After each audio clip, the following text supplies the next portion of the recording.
And now it's the Mike Calta Show. What is it? What's my favorite thing? I don't know. It's your favorite thing. My favorite thing is... I know I know it is. it Being is. friendly. It is when Thrifty. there's like 3 teams that are undefeated in college, and then one's ranked so much higher than the other one. I'm like, Yeah. nobody lost the game. I don't know. Anyway, no, Galvin, I was thrown off because I was trying to find some music that I could play for you, and I think I got one right here. Okay. Stand by, because this person will be in the studio with us on Friday. Beautiful melodies. Oh, it's live.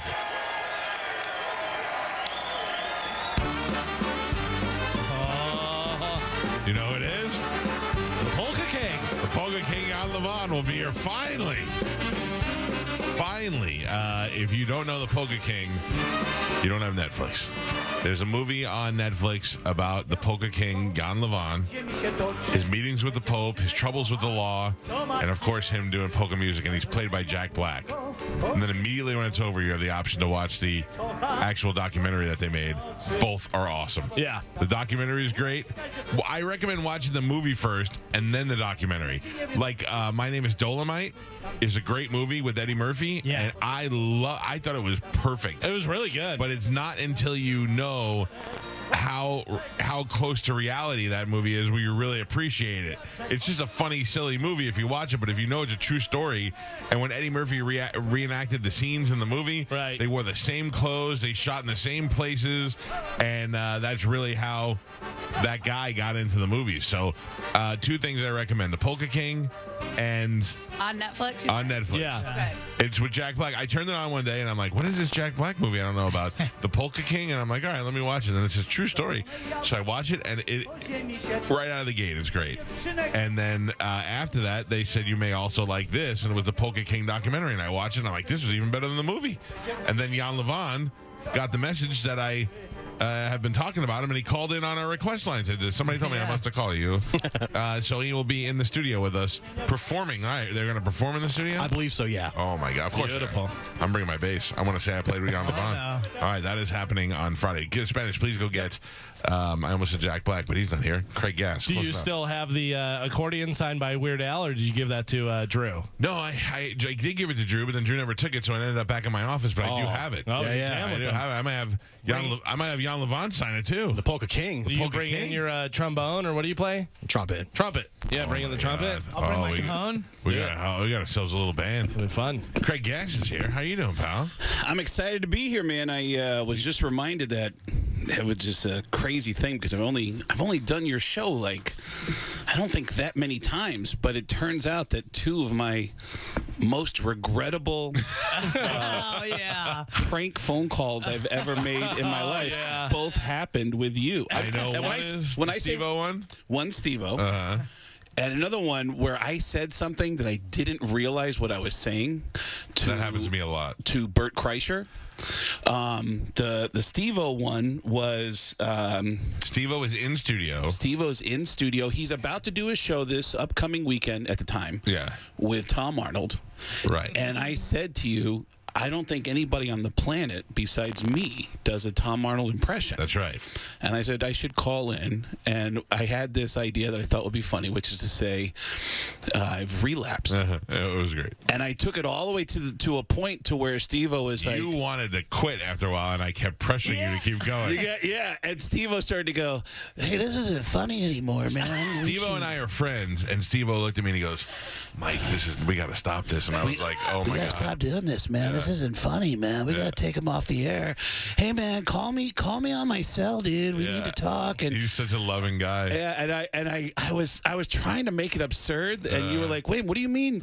You said, Tom, you can't make it into town yet, and I said, nah, man, I messed up, and I drank, and I did some heroin. I put some I did some anal something. Yeah. We just started licking. We just started making up stuff, and I just started thinking about that fat bitch I was married to, and I just, man, I messed up, and Steve-O took it really seriously. Oh, yeah. And then a few years before that, Bert Kreischer was in here telling a story about Tracy Morgan that he said, I don't know if I should be telling this story. And then you said, hey, let's call him, and we called him as Tracy Morgan, and I kept saying, Bert, you messed up. You messed up. You shouldn't have messed up. I'm not happy. And Bert Kreischer just kept going, that's a really good, I'm doing Tom Arnold again. Bert Kreischer goes, man, that's a really good, that's a good Tracy Morgan impression. And I go, no, it's really Tracy Morgan. And we kept going and going, and I mentioned a comedian that Bert and I used to hang out with a lot named Todd Lynn that nobody has seen for a while. So he was like, ugh. And I said, you know Todd Lynn? Remember how nobody sees Todd Lynn anymore? I killed him, Bert. I killed him. And I didn't find out until after the prank call. He died. He was dead. I didn't know that he was dead. And at one point, Bert Kreischer actually stopped and went on the air, said, I'm sorry, man. And again, I'm doing Tom Arnold again, but he goes, I messed up. I'm sorry. I didn't mean anything by it. And Bert started getting like really above it. It was, I forgot about that one. I feel terrible for those prank calls. Why? Man. Those are you dying? No, I feel terrible because. Did you shave your head shaved? Oh yeah. No, my head's been shaved for a while. But I'm talking about not because of your head, but because of your Facebook post. I wondered if you were dying. Somebody else asked me that if I was dying. Although I think what you're doing is a great idea. Yeah. But it also could be indicative of something else. Well, I'm turning 50. Right. In February. Where it's acceptable to die now. And I just wanted to. I think that with so many of my friends who have died, it's always like, man, the tributes come in of how much that person was appreciated. Right. But it's never said while they're still alive. See, now I am a guy who will tell people they're alive. I'll be thinking one day about this one guy who really helped me out and blah blah blah, and I'll shoot that guy an email and say, hey, I just want to say thank you, and I'll tell him now because I know one day he's going to die. Yeah. I've done that with my family. I've done that with friends. I do that. I tell them now while you're alive. I always wonder when you go to a funeral, like I'm dying to see what my funeral would look like. Everybody who liked me, who didn't like me, who whispers in the corner. I want to know the whole deal. But you don't. So you might as well just tell people now so they don't wonder. I'm always with that mentality too. And I'm always telling people I love them. Yeah. And but I wanted to, a comedian friend of mine did a thing a few years ago where he did an awesome person recognition of the day, where every day he called out a different person for 365 days and talked about why they were so awesome. Well, I don't know if I know 365 awesome people. Well, that was the thing is I had to make a list. Yeah. And I made a list of about 100 people, and I was like, man, I don't know if I can cut this. But every day on my Facebook, I'm thanking everybody who helped me, from the guy who told me to do stand-up, to Bob Rivers, who was my first radio gig, to George Carlin, who was my mentor and was always like a father figure to me, to Howard Stern, and all the comedians and everybody in between. So, yeah, just every day on my Facebook, I'm just saying thank you to somebody or something. Just chasing your dreams is a big thing for me. Yeah. And it's inspirational. We have so many questions for you. Yeah. Is that really Obama? No. It's not. I see Joe Bartnick, and I see a guy that looks like Obama. Oh, yeah, Bartnick and I bowled with a guy that looked like Obama. Oh, he did look just like him. He was an Obama impersonator. Okay, well, he looks good, that guy. Yeah. All right, you want to know our questions? Can we start with the questions? Please. Okay. By the way, the last time I was in here, my favorite question, Mike goes, he goes, I've been dying to ask you this. I've known you for a long time. I've always wanted to know. And I said, yeah, well, go ahead, please. And he said, is your family really deaf? And That's one of them. Yeah. That's one of them. Yeah. Craig says that his parents are deaf. And sister, right? And that's the reason why he's so good at impressions. Craig says. Yeah. No one can confirm this. We have not verified it. I have no reason to believe he's lying. Nobody's ever met my family. Nobody has ever said to me, oh, sure, I met his mom. Can't hear a thing. You know what I mean? Okay, so here's the other thing. We were talking about this morning, and I said that you and I, although we don't see each other very often, maybe once a year at best, sometimes less than that, we do text every once in a while or Facebook message and stay in touch. And I said, Craig is just a good guy. He's yet to do anything to me that make me go, and people do that. Even celebrities, I'm like, oh, this guy's a pain in the ass. Never done that way. And then we were saying today how there are certain people who hang out backstage, and there's certain people who weasel their way backstage. You seem to be more of a hangout than a weaseler. You are invited backstage. Invited backstage. Oh, yeah. Everybody likes you in all walks of life. Like, you're backstage with bands, you're hanging out with comedians.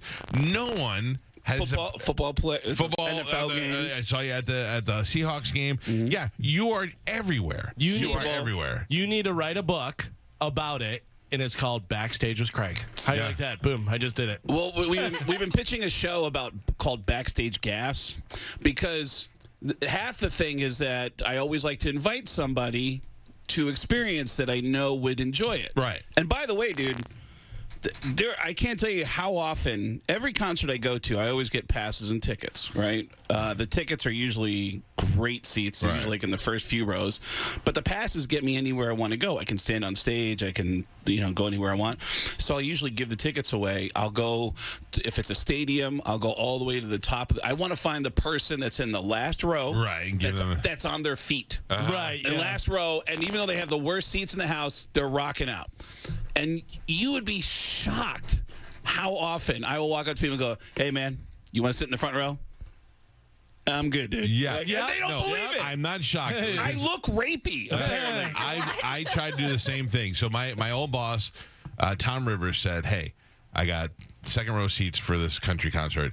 I want you to go up there, introduce yourself to somebody at the very, very top, and tell them you'd like to upgrade him to the front." I was like, "Okay, cool." So I went all the way up there, and I looked for people who were having a great time all the way in the back. So I find these 4 girls.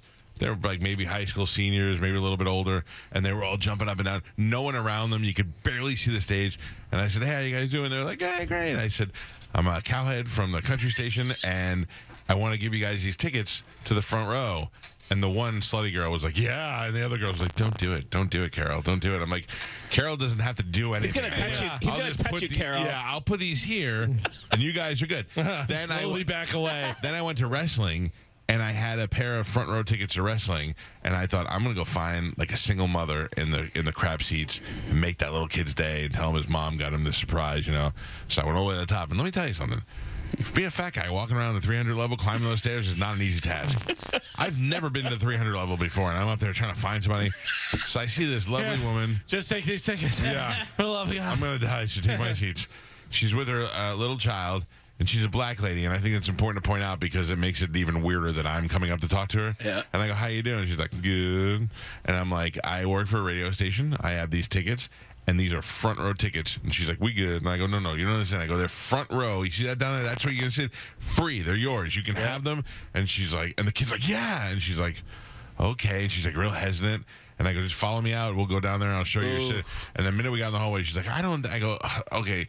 I go, "You take the tickets." I gotta take my pants off. You go first. I go, "I'll find my own way down." You go. And then she came down and sat at the opposite end of the row in the front row with me. And I looked over and gave her the thumbs up. The kid was like, "Yeah." And she was still the entire time had anxiety, like something was going to happen. She thought she was going to have to bang Kane when it was over. You gotta have like an official shirt or something, or like a security shirt for people to believe you. I would just, because you see, like, you hear all these stories about scalpers and stuff giving you tickets for the wrong date, so it's just sketchy. You don't want to leave your seat and then get. But how do you not trust yourself to not understand there's an opening there? Yeah. Like I remember, the reason I ended up hanging out with Bill Murray at the World Series. Right. That was one of our other questions. Was I got tickets to Game 6. I've always said that I will never go to the World Series unless the Chicago Cubs play in the World Series. To which all my friends would say, "Then you're never going to the World Series."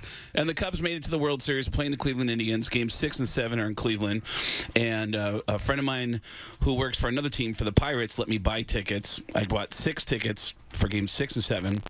At Game 7, I'm texting friends of mine who live in Cleveland and a buddy of mine who owns a really popular chain of restaurants called The Melt. It's a grilled cheese restaurant. Ooh. They have 30 different types of grilled cheese sandwiches. I would like, yeah. Oh, it's magical. And I texted the guy and said, "Hey, man, are you here?" And he said, "Dude, I'm in the 3rd row, and I'm sitting behind Eddie Vedder and John Cusack." And I said, "Well, if you want to meet up, let me know." And he said, "Well, you won't be able to get to me because I'm behind a wall of cops here." Right. So as I'm walking around the stadium, connecting with different friends who are in Cleveland, a black guy who is an employee of the Indians, and I point out that he's black because of what's unusual about what comes out of his mouth next. He goes, "Yo, weren't you on That Metal Show?" And I was like, I go, are you a metalhead? He goes, yo, I love metal. And I was like, who are your favorite bands? And he said, Metallica and Kiss. And I was like, oh my, dude, first of all, I'm the first comedian that ever opened for Metallica. And you know Gene Simmons hates me, right? And he goes, what? And I go, you don't know about Gene? Oh my God. I start telling him stories. And this guy, he works for the Indians, and he's talking to me, and every couple of minutes, he's got to stop because a ticket holder walks up to him, and he goes, oh wait, hold on, let me just scan your ticket. Okay, you're good. Let me give you the wristband. Okay. And he keeps talking to me, and he's handing out wristbands to people, and I go, what are the wristbands for? And he goes, oh, it's for this private club behind home plate. It's called the Home Run Club, and you want one? And I was like, oh my God, yes. And he put the wristband on me, and then he said, so what was the deal with Gene Simmons? I go, see you later. you mind if I? And he goes, oh no, go ahead. And I ended up behind home plate.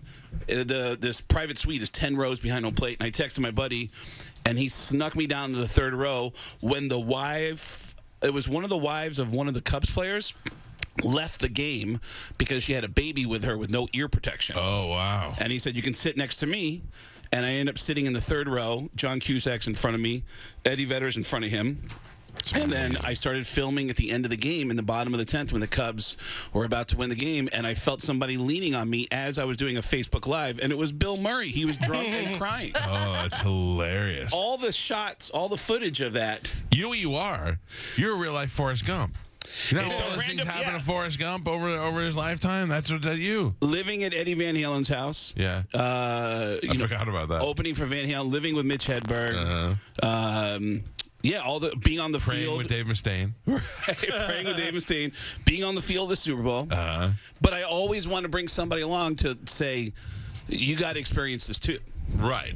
So, I explained this morning the world's worst situation when you were like, come on out to see Pearl Jam. I have 2 tickets and I have a pass, so you can have my tickets. Oh, that's right. I had an all-access pass And then for you had 2 access passes. I was like, oh. That's right. What was the deal? Why couldn't you make it?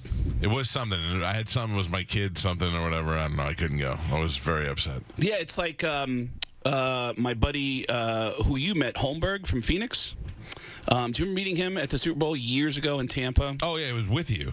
Yeah. Yeah. We went to like GameStop or something to watch the game. Yeah. Holmberg, he's the biggest Cubs fan, and he's got like a Cubs man cave at his house in Phoenix. And I offered him a ticket to Game 7, and he was like, I don't know if I can go. And then when he saw me on TV with Bill Murray, he was like, are you kidding me? That's crazy. Yeah. I mean, I think you just got to go for it. I mean, You should screen capture that and frame it and give it to him for his man cave. Yeah. Other people have. And it's I book all my shows around my favorite baseball team and my favorite football team schedule, so I can go to as many games as possible. Yeah, Rich Voss books all his gigs by golf courses, so I understand. Oh, that's right. You do what you And can do. Burr does the same thing. He always wants to go to hockey games in every arena. Yeah. You know, but yeah, please let me. By the way, I should point out the reason I'm here is I'm performing at Pegasus Lounge on Saturday night. We're just doing one show. It's a small room, Right. So it'll fill up really quickly, and all the info is at getgas.com. It's getgas with 2 S's.com. But I like the questions. I like where we're going with this. So Well, I just there are so many. The other thing I want to know is, and this is a little bit more personal, but financially, are you set for? Do you have money from something other than comedy and work? I mean, Craig's been on TV shows. You've had a good career, but you seem to be traveling and living the life. I mean, you have no kids, right? yeah, never been So married. that's a little bit, that frees you up a little bit money wise there. But you are living a great life for a guy who like should have some money. You know what I mean? Yeah, and I have some money. I mean, when I turn 50, I'm flying a bunch of friends out to Hawaii with me. I mean, That's a lot of money. That's why I don't know where you're getting all this money from. doing gigs. Not the Pegasus Lounge. No. Yeah. Pegasus Lounge will just basically cover the trip so I can get out here early. I'm performing with Chris Jericho on the cruise? Well, it's like Chris Jericho and Fluffy. Yeah. Gabriel Iglesias and a bunch Is this of on the comedians. cruise? He's on the cruise, and a bunch of professional wrestlers and a bunch of rock bands. And we're doing the rock and wrestling cruise that's taking off next week. So I wanted to come in Now early. this one sold out too. He sold out the first cruise, sold the whole goddamn boat. Good for Jericho. We love Jericho. Yeah, Chris is awesome. He's just, you know what's great about Chris is he's a super fan of the same stuff that we're a fan of. Like I ended up running into him at a Guns N' Roses concert once, and he repeatedly through the show would just stop and go, "Oh my god, dude!" He goes, "Dude, this right here."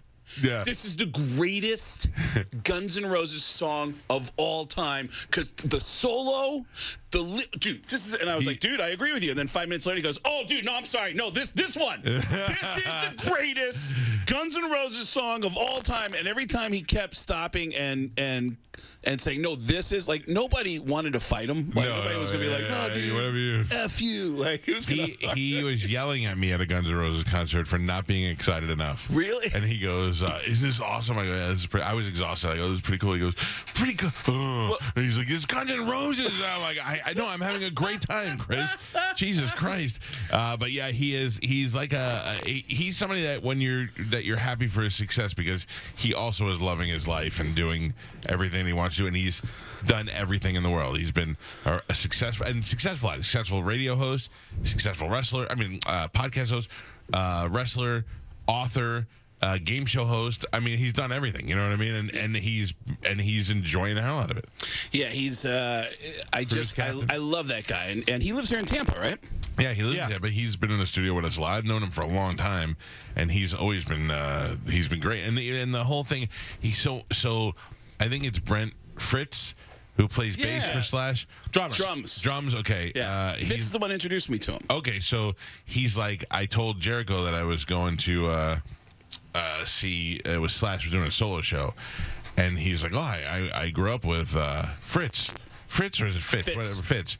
So afterwards, we go backstage, and I talk to him. I go, hey, I said, just talk to Jericho. He goes, oh, man. He goes, we used to sit around and go, there's two ways to get out of Canada, to either be a wrestler or a rock star. No He's like, way. Chris chose wrestling, I chose rock star, and then Chris also chose rock star. He goes, we just wanted to get out of Canada so bad and just do that. Chris has some really funny stories about being a super fan, and one of my favorites is that every time the World Wrestling Federation would come to, where did they grow up? Canada. In Winnipeg, yeah. In Winnipeg, and he said that whenever the professional wrestlers would come, he found out what hotel they were at. That's how much of a super fan he was, and he'd go to the hotel to meet the wrestlers. And after a while, I guess other kids also figured out where the wrestlers would stay at every year. So everyone would end up getting pictures of the wrestlers. So Jericho needed something better than the pictures they were getting. So... And this is genius. Him and his buddy devised a thing where they would see a wrestler get off the bus to start walking into the hotel, and they would stand on either side of the hallway, and they would take turns. They'd switch on every wrestler. When the wrestler would start to walk past him, either Chris or the guy or his buddy would start walking alongside the wrestler, and then he'd go, yo, Hulk! And then Hulk would look, and then Chris would be on the other side, like, just casual, like, oh, here's me just walking down. There was, like, a casual shot of, like, oh, yeah, this is me and Hulk checking into the hotel. And he got all these shots, except apparently his friend was really crappy at doing it. His friend would like take the shot where Jericho would be buried behind the wrestler, and you wouldn't see Chris behind there. He's like, "You're doing it all wrong. You got to get me my head in front." He's like, "Oh no, I'm trying." But yeah, I thought that was brilliant. But to answer the question you asked earlier, financially, I'm not rich, but I'm doing okay. Well, according to the internet, which I don't know this or not, but this is ridiculously untrue. I'm going to say, dude, haven't you seen your own net worth? I don't know if I'm even on there. I know that there's a thing where you can see pictures of my wife, which is a sign that you're almost famous when people. But according to Wikipedia, Forbes, IMDb, and various online resources, Craig Gass's net worth is $89 million. Yeah, congratulations. Which I got to say is off by about $89 million. That is a musician friend of mine just texted me a screenshot of that, and I went, man, that is. Do you have an opportunity to influence this? I think that'd be hilarious. No, that'd be hilarious, but that reminds me of a comedian that I used to live with who said to me and another comedian friend of mine, he said, have you guys ever heard of comedy.com? And we were like, no. And he goes, oh, because apparently, I guess I'm the number one most searched comedian on that. I'm more popular than Dave Attell and Dave Chappelle. And we were like, really? And later that night, we came home at 1:00 in the morning, and he was drunk. He had a bottle of wine, and he's on his laptop, and he was searching his own name. We caught him searching, and apparently that's the way it works. worked. Every time you hit search, it knocks you up a notch. And he spent all night just searching his name so that he would end up at the top of the website. That's funny. Dude, it was so funny. It was so funny. That's hilarious. But no, I'm not worth $89 million, so I'm doing all right. Craig Gass is here. After his show at the Pegasus Lounge, he'll be worth $90 million. When is that show? Saturday? Saturday night. Saturday We're going to do night. one show at 7 p.m. And the tickets are at getgas.com. It'll sell out not because I'm famous, but because the room holds like 50 people. So, but it's Get Why Gas. do you like to do the rock venues? You said to me, I want to do a rock venue. Yeah, I do like doing rock venues. It's fun to be able to do a rock venue. It's in that club. I would think it's a harder room. You get the but people that who show up are there to see see me. Yeah, I Okay. mean, it's not like when I open for bands. I mean, that's got to be. that's the worst. Yeah. I don't know why we continue to do it, but comics like me and Florentine and Posehn, we still take those gigs, even though they're terrible. Yeah. But I'll do something where I'll cheat. And I go on stage. First time I opened for Metallica, I walked out on stage and said, "My name's Craig Gass. I am Metallica's sound man." And everyone was like, "Yeah." And I said, the band has some very important announcements. And I just made up a bunch of crap that was not going to happen. Right. Everybody cheered. You may have heard some rumors, and it's true. Metallica is recording our first ever live album right here. So I need your attention. I need your attention. There's a proper way to yell on a live album, so we need to rehearse this. And they followed every fruity instruction I gave them. And yeah, there's actually video of me opening for Motley Crue on what was their farewell tour on YouTube. It's in an arena. And everyone is going nuts. They're cheering. They're like, "I love the sound, man." They're all like, "Yeah, this guy rules." And I'm lying. I'm getting away with murder. Right. 10,000 people. But for some reason, we still take those gigs, you know? It's like you want to feel cool. Yeah, if you want to stand on a stage in front of 20, 30,000 people, that's a experience that not many people get to do.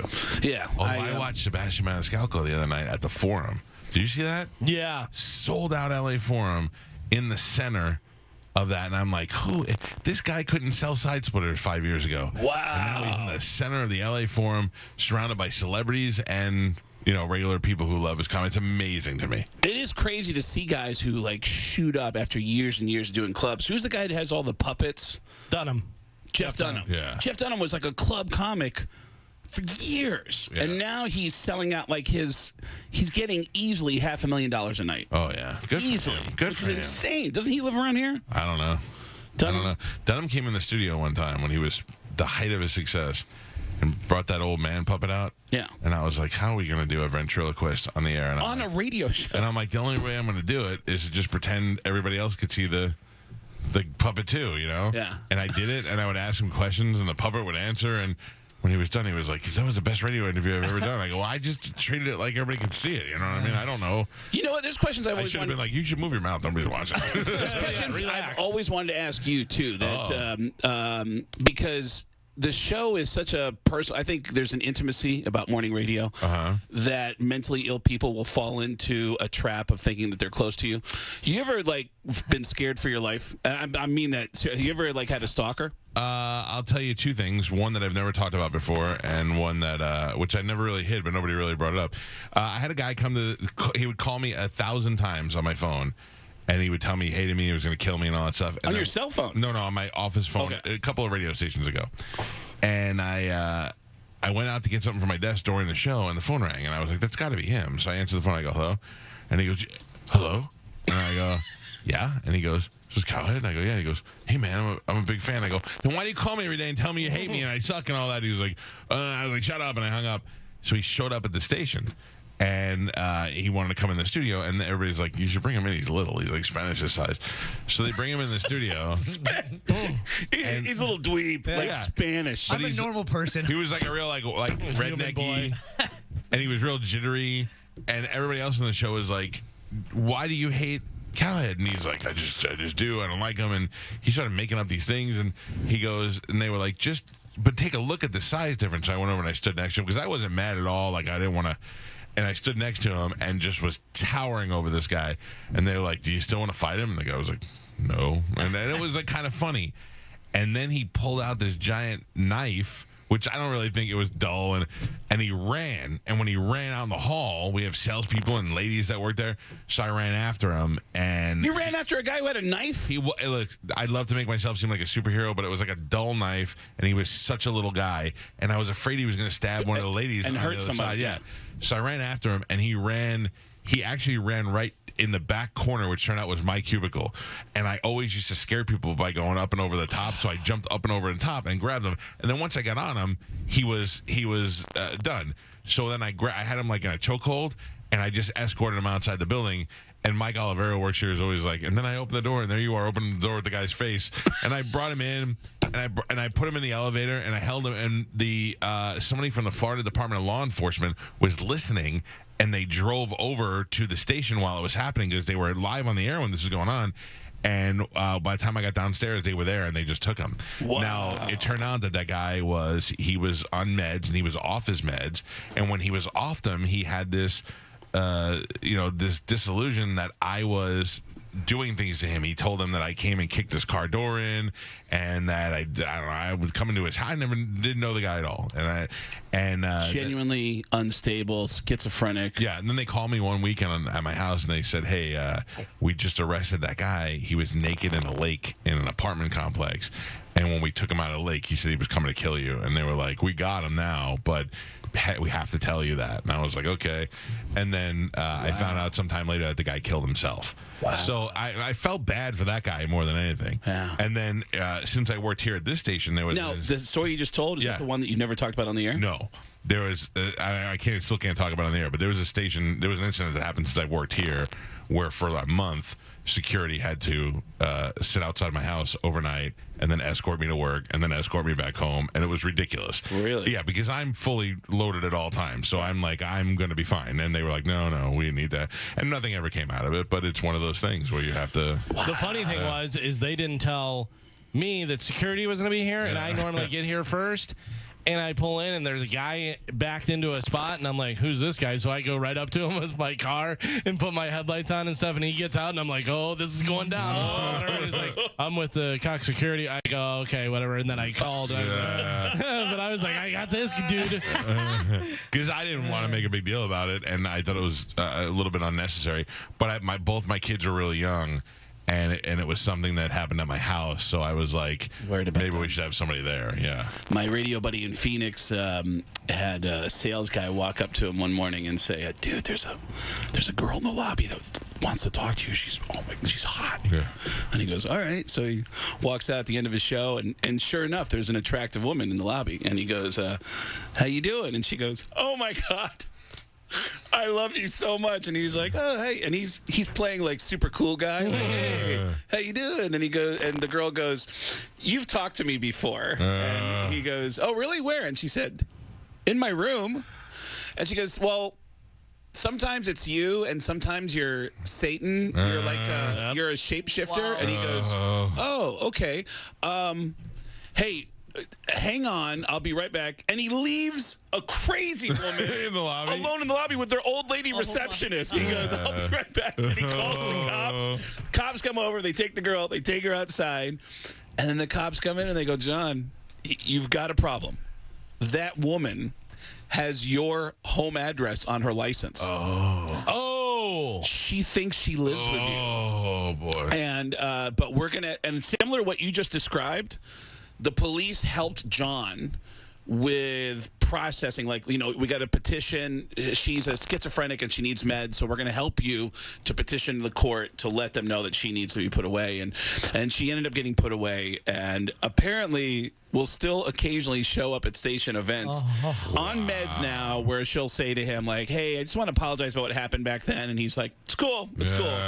Just stop coming over. Do you remember the woman that used to call Howard and say that he was talking to her through his There was a walls couple. of the TV? There was also a guy who said he was Jesus, and Howard did a great thing where he put two guys who claimed to be Jesus on the show, and like, who's the real Jesus, and let them argue it out, which is brilliant. That's funny. Which is brilliant. But I think the toughest thing about that story is the idea that the girl was hot, because there is a part of a guy, they'll be like, "Well, God, she does want to hook up with me, but she is crazy. Like say maybe she might be a little bit mentally challenged. we also have one of those stories. Really? We don't. Mike does. Really? Yeah. I'll bet Carmen has 100 crazy guy stories. Carmen just gets D pics all day. Yeah. Really? Yeah. Yeah, imagine that life. From Mike. I told her she won't know it's me. That's funny, man. I told this story I think recently when I worked with Bubba. I would get in the morning. I would get him set up to do the show when I was a producer, and then I'd go in the lobby and get the mail because he's just leave it in the lobby on the desk. You worked with Bubba? Yeah, years and years. In 1997, this was. I didn't know that. So I walk. Only reason he has this job. Coattails. So I walk in the lobby where no one's in the building except for us. I walk in the lobby, turn on the lights, and some woman jumps up and she's like, Bubba? And I went, no. And she goes, oh, yeah. And I go, oh, no. And you're not supposed to be in here. And she's like, you're Bubba, and I have papers to serve you, and I'm not leaving until you take them. And I go, first of all, I'm not Bubba, and second of all, you can't be in here. And she's like, well, I'm not leaving. I go, oh, it's cool. And I pick up the phone. I call 911. I go, hey, I work at 98 Rock. There's a crazy woman with a gun in her lobby. And I went, click. See you later, lady. And I left her locked in the lobby. Oh, wow. I was like, good luck with that. Yeah, that's a frightening thing, man. There's like movie stars seem like they're untouchable, people on TV, but when people listen to morning radio, they feel like they know you. Yes, which is what we want. Magnifico. For the most part. Magnifico. Oh, yeah, Magnifico. Who was the lady who would listen from the place where they held her. The loony bin. Yeah. It was the There she number one is. There she station. is. Look up on. There she is. Oh, wow. So she said that she was married to Jesus. Yep. And then she wound up showing up in the lobby and got totally naked. Yeah, I got to work. And security came and brought me into the building like I was the Beatles. And I'm like, what's going on? They go, there's a naked woman in the bathroom, and she was waiting for you. And I was like, well, let me see her. Like, no. It's No never teeth. what you think it's going to Nope, be. ever. Same thing at comedy shows, man. There's like, you know, people think like, oh, you must get laid all the time. There's opportunities that'll happen on the road, but it's never the girl you want it to be. Right. Every once in a while, after a show, you'll see like a really beautiful woman will come up and go, oh my God, I love you. And then they'll leave with Chris Brown. And you'll be like, oh, all right. Well, see ya. Goodbye. You know? Yeah. Or sometimes you'll get like an attractive girl that will be looking at you, you'll be smiling at her, and then she's smiling at you, and then one drunk guy will get in between and go, dude, I got a story for you. Gotta tell you a story. His name is Bahande. Yeah. And he does that all the time. You got to start telling these girls to Google your net worth. Yeah. You'll be in. Chris Brown. See you later. Oh, that's so funny. I don't know how one appearance on King of Queens, one appeance on Sex in the City. Was it only one appearance on King Queens? Because I feel like I've seen it 1,000 times. If that's the case. It was supposed to be a recurring character, but the guy who wrote my character also wrote a movie called Hitch with Kevin and Will Smith. Yeah. And once Kevin got a taste of movies, he was like, oh, let's end the show. Yeah. Let's end the TV show and just do movies. And they did, and he just did movies from that point on. One appearance on Sex in the City, a few random American Dad and Family Guy. Like, how does that come out to Las 87? Vegas? Don't forget Las Vegas. Las Vegas. Alec Baldwin. I always want to stir the drink with my wiener every time I see that. Dude, I told you, and forgive me, but do you mind if I tell you the story again about Alec Baldwin and that whole, please do. fight? Well, first of all, Alec Baldwin every day was one of the most laid-back, cool hang guys. He'd always knock on my door every day and go, can I hear some more of your Al Pacino impression? I love your Al Pacino. Can you do some more of your Al Pacino? And I'd have friends visit me on the set, and I'd go, yeah, hey, real quick, this is my friend Mike. He's visiting from Tampa.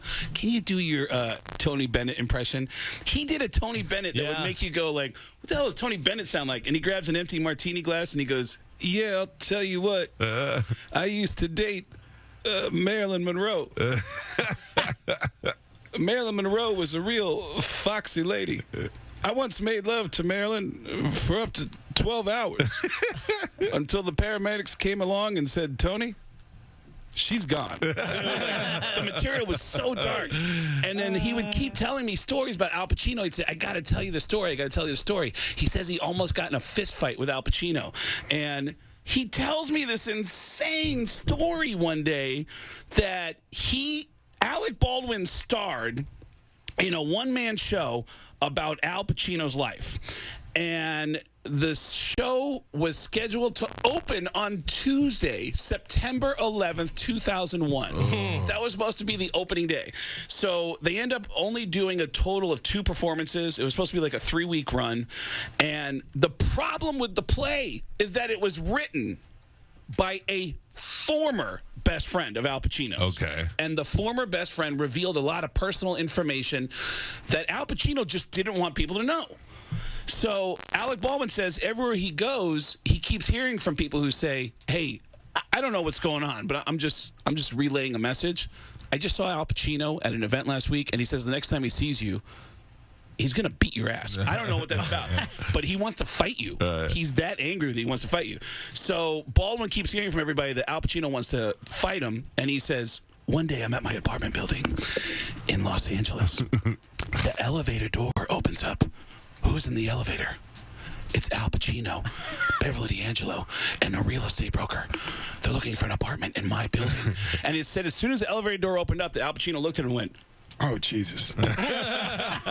Here we go. Oh, boy. Here we go. Beverly D'Angelo, completely clueless, jumps off the elevator and goes, Alec! Look who it is! It's Alec! We were just talking about you're so political. You should be a president or something. Weren't we saying that, Al? Weren't we saying that? And he said the whole time, Al Pacino's looking at him going, who, this guy? Yeah, this guy just does anything he wants. Don't you, Alec? You just do anything you want. He said Beverly D'Angelo, clueless, goes walking down the hallway with a real estate broker in tow, and Al Pacino just eyeballs him as he walks past him. And Baldwin goes, Al, can I talk to you for 1 second? And he says, what, you got something you got to say to me? What do you got to say to me? That's so amazing. And he goes, listen, I know you know about the play. And he goes, play? You were in a play. Tell me about your fruity little play. I'm dying to hear about your little play, Alec. And he goes, listen, I know you know about the play. I just want to tell you a few things. Number 1, I wasn't going to do the play in your backyard. I was only going to do it in New York City. Number 2, I only agreed to do the show for 3 weeks. And number 3, and this is the truth, I've never had more fun than I did playing you. And that's the truth. And he said, Al Pacino looked at him and went, Alec, how in the world can you have fun being me? Because I'm miserable. I'm miserable. And they talked it out, and they ended up hugging it out, and they made up. And it was, I had to poop when I was hearing the story. I was so on the edge of my seat from that story. But they almost got in a fist fight. And he said that it was a story that nobody knew. And I don't even know if I should be telling the story. But your Pacino is incredible. I mean, a lot of people do Pacino, and they do it pretty good, but that is incredible. Like, I'm watching you, and you become Pacino. Well, anytime I do an impression, I always think of the person. Yeah. I don't think of the voice. I think of the person, and the voice is usually right there.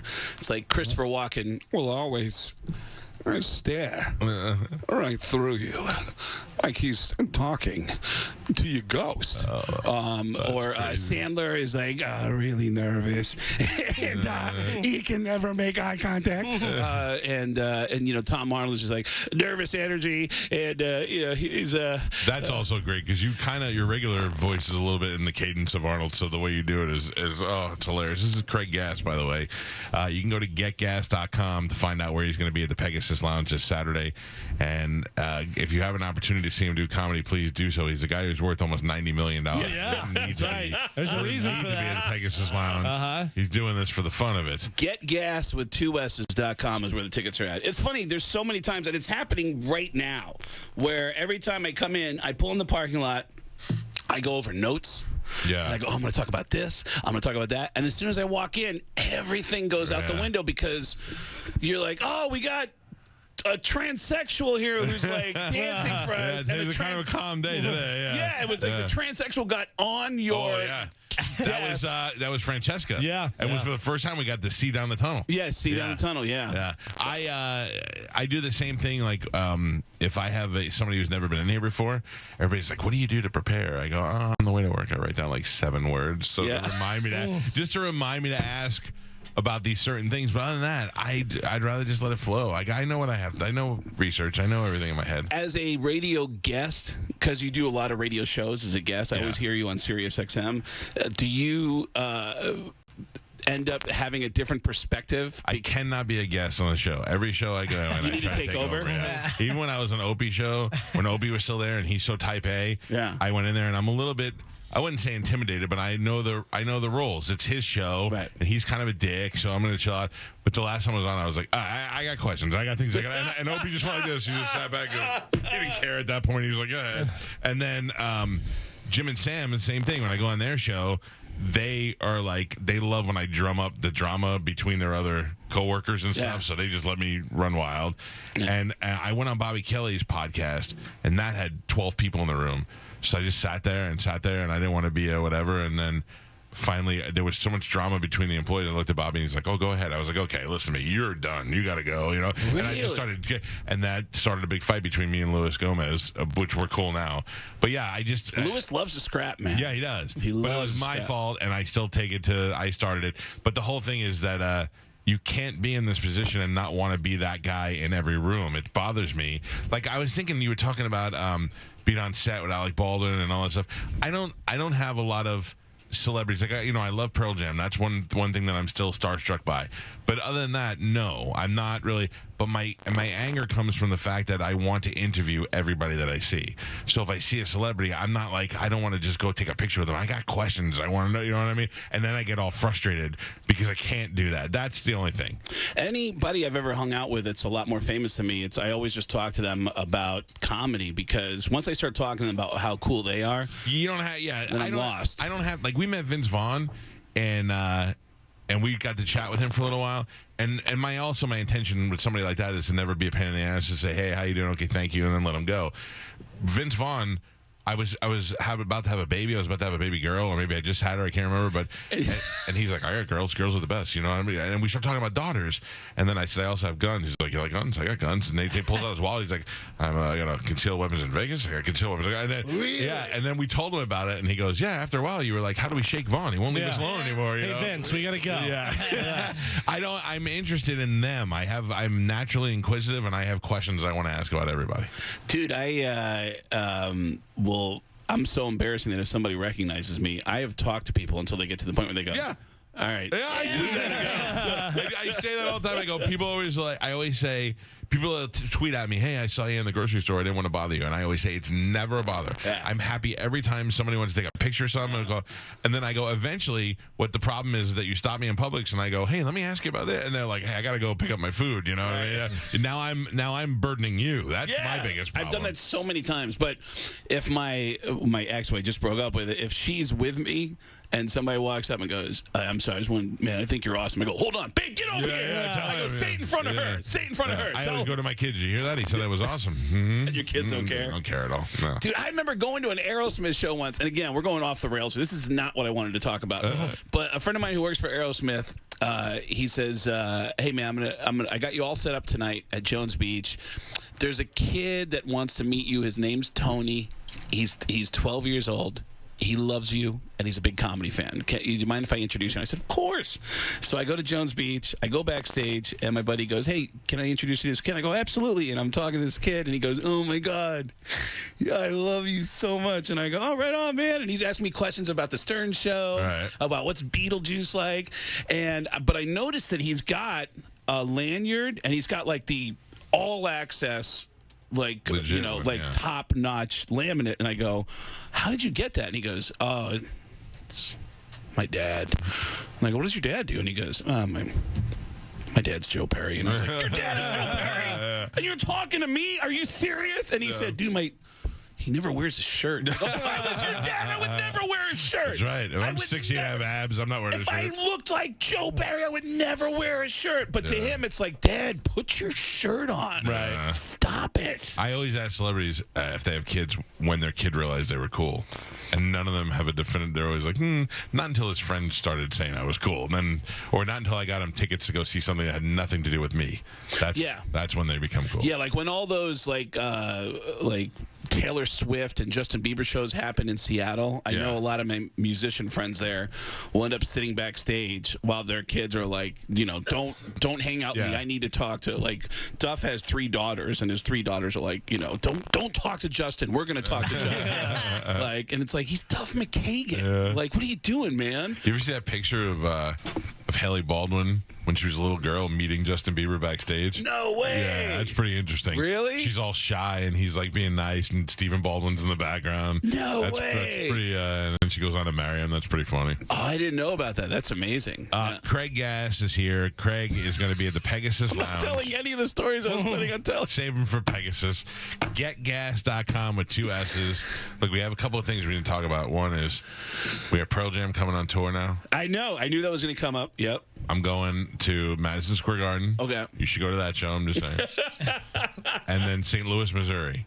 Those You're are kidding. the 2 shows. Every other show is like on a Wednesday or a Tuesday. Dude, that's literally the one show I'm planning on going to is St. Louis, Well, Missouri. there you go. There it is. Are you serious? Got the tickets yesterday. Because I am performing the following weekend in St. Louis, and I felt weird about texting Mike and saying, hey, I'm going to be...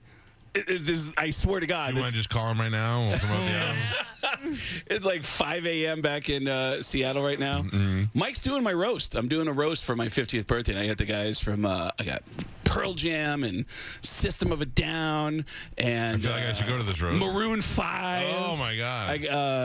They had tons of musicians and comedians doing the roast. And Where is this happening? in Maui. Oh, wow. At a theater called the Pro Arts Theater on Saturday, February 15th. I'm turning 50, and we're going to do a roast. But That's awesome. you know what? It's funny because every time I see them, Pearl Jam, there's always stories about Mike. So Mike is the guitarist of Pearl Jam, and he's been a dear friend of mine for over 15 years now, and he's on my comedy special, worst comedy show ever.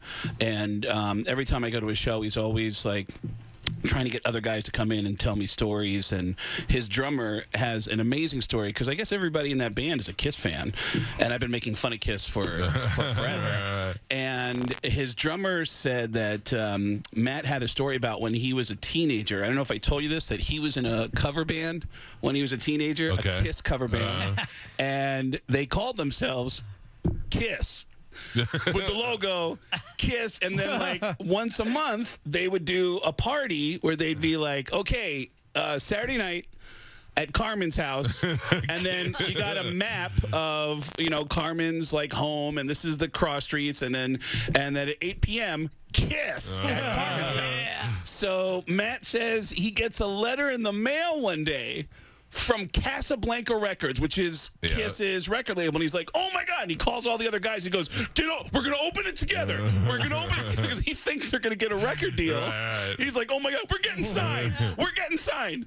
And they opened it up together, and it was a cease and desist. They were 15 years old. You can and they no got longer use the name Kiss. You cannot use the name Kiss unless you pay. Go to kissonline.com and click on my codpiece or whatever. But yeah, but they got a cease and desist from Kiss. That's great. It's almost as good as getting a record deal. Yeah, someone was asking me about the other day about Neil Peart, and I have one Rush story. Were you a Rush fan? Yeah, I like Rush. I mean, I saw them once. It was the most That was boring. very enthusiastic. I mean, they're great music. I'm going to do my my Mike Calta impression. I want you to just you ask me. You're going to be me. Okay. And say, hey, are you a big Rush fan? And just see if you can read my body language. Okay. Hey, Mike, you a big Rush fan? Yeah. I mean, I don't think so. Yeah, I don't think so. I like Rush's music.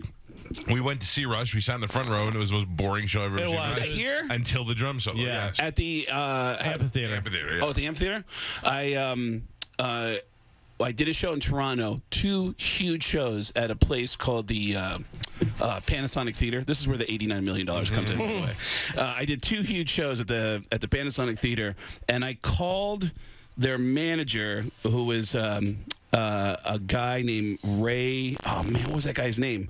Yes, I know who you're talking about. Ray He's the manager of Daniels. Metallica. Ray Prime or whatever it is. Ray Daniels. No, Ray Daniels is SRO management. Okay. Ray Daniels is based out of Toronto. At one time, they managed Van Halen, and Ray Daniels is Rush's manager. I wanted to invite Ray Daniels to my show, and I thought that he would get a kick out of my Kiss jokes. I've been working on this epic piece called I Think Gene Simmons is Going to Kill Me that I thought he would appreciate because Rush toured with Kiss a lot in their early days. And someone gave me the phone number for SRO management, and then it dawns on me that I don't know Ray, and I don't like. Why is he going to pick up the phone for me? Yeah. So when I call, I figured, well, maybe he'll pick up the phone for a celebrity. And then I called, and someone picked up and said, "Hello, SRO Management." I said, Hi, this is Gene Simmons from KISS, and I need to speak with Ray Daniels, please. and she put me through. And then I heard click. Hi, Ray Daniels' office. Hi, this is Gene Simmons from KISS, and I need to speak with Ray Daniels, Please. And this woman goes, "Oh, Gene, actually, Ray is out of town today, but if you give me your cell phone number, I'll have him call you back tomorrow." And I said, How about you give me his cell phone numbers? and she went, "Okay, I just want to make sure that it's really you." And I said, All right, then ask me a question. and she went, "I'm sorry." You want to know if it's me? Ask me a question. And she went, I'll tell you what, I'll ask you a question. Who's the greatest rock band of all time? and she went, "I'm guessing it's KISS." "That's right." And she went, "All right, it's 416." And she gave me the phone number. And I was like, and I started to write it down. I called this guy Ray up, and I got his voicemail. Boop. Ray. Oh my God.